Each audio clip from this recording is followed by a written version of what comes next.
Okay, so I've always been super obsessed with tech stuff since I was like a kid. Like I've always liked being able to look and having fun with the MacBooks and laptops, computers, video games, all that stuff. Around 2018, I wanted to try into getting into repairing them, fixing them, taking them apart. So I started learning that by myself, just off of YouTube. And so I would just take little things like iPhone screens, charging ports, iPad screens, MacBook batteries, stuff like that.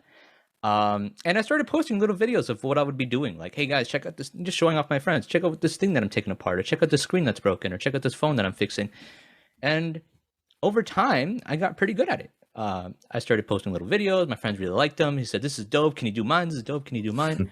Um, and after a while, my friends were just like, "Hey, dude, you should really think about maybe starting a YouTube channel. Like, you're really good at this stuff. Your presentation is really nice.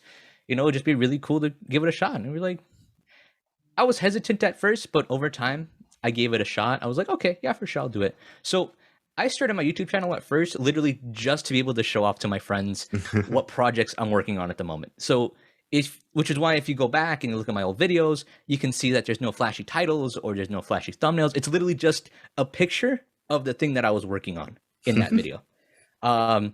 So I would just be making those just to show off my friends, and they really liked them. But soon enough, I posted my first video, and that thing exploded. I posted my second video, and that one exploded. Third video, that one exploded, and just kept going on and on until 2 years later down the road. It's going to be 2 years in January.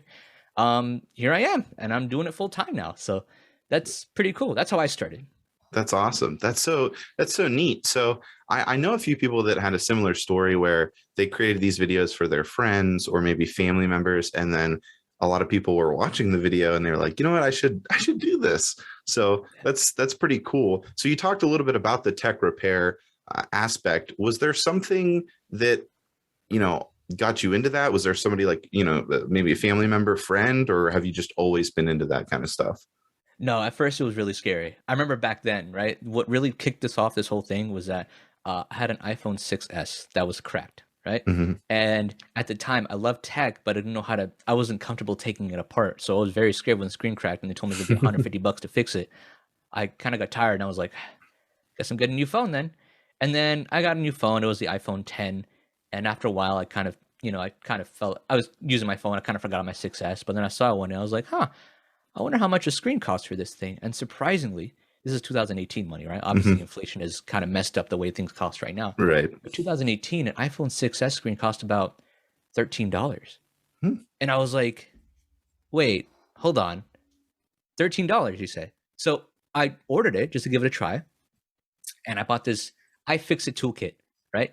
Just to see what it was like. I bought this iFixit toolkit. I was like, let me see what's in here or whatever, right? I showed it to my mother. I was like, check it out. It's a toolkit that has all the tools on it. She's like, how much was that? I was like, $70. She's like, $70? That seems like a lot of money for a toolkit.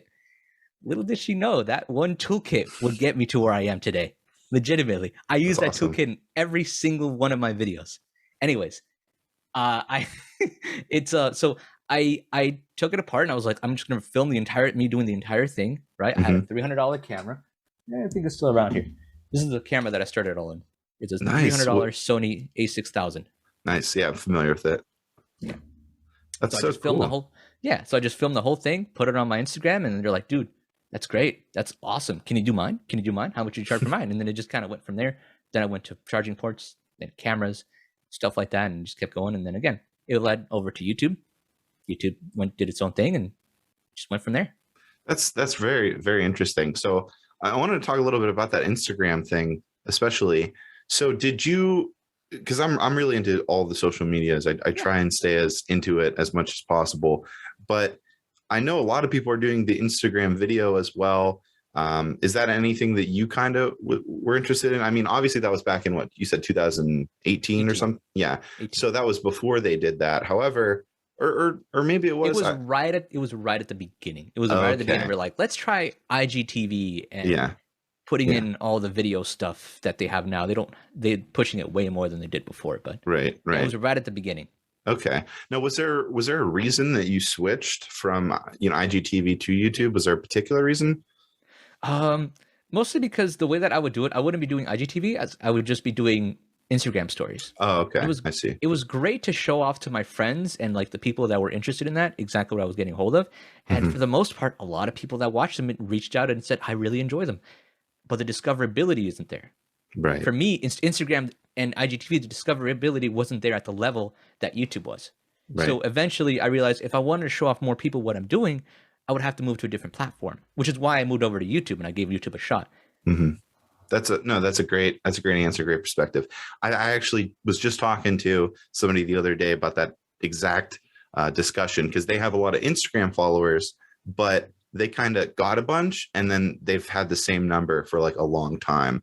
And I was like, well, you should try, experimenting with YouTube, because with the algorithm and how you can show up in search with a very small channel, the discoverability is fantastic. So I'm glad you mentioned that. That's cool.